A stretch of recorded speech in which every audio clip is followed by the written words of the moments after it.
This is a proof of principle assembly to show the gear highly modified by me by hand, grinding and drilling, okay, fine, a makeshift shaft, and yes, it's cracked, and not even really bolted on. I'm just going to hold it by my hand, but I am going to turn it on and show you. Get all these free wires out of the way. You just don't want to help me, do you? Okay, let's see what happens.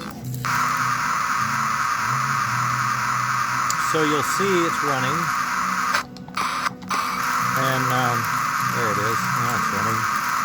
And what we've done is we've got a worm gear underneath, an additional worm gear, and we've spaced the shaft out so there's room for the worm gear. And the worm gear is turning this drum. The center of the drum is teeth. The outer edges of the drum are little cams. As you can see them go around, they're like raised teeth.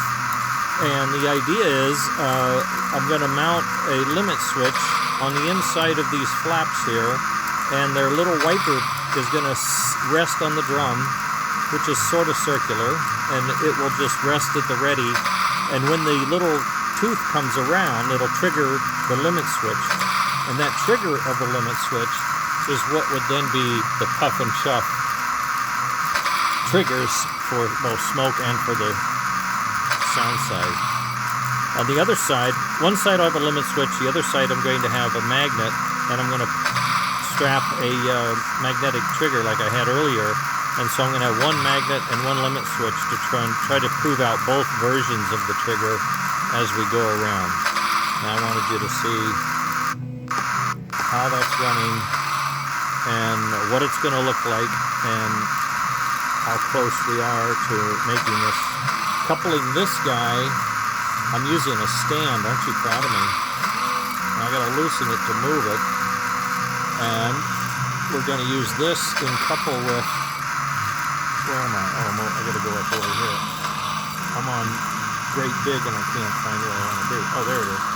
I'm going to couple this with the smoke that you saw the other day, and that should make everybody excited to have these prototype parts. All right, I'm going to slow it down. Motor's getting hot. A lot of friction in here because the teeth are rubbing against the frame. I got to do some cleaning up, but that's the show. All right, that's it for now.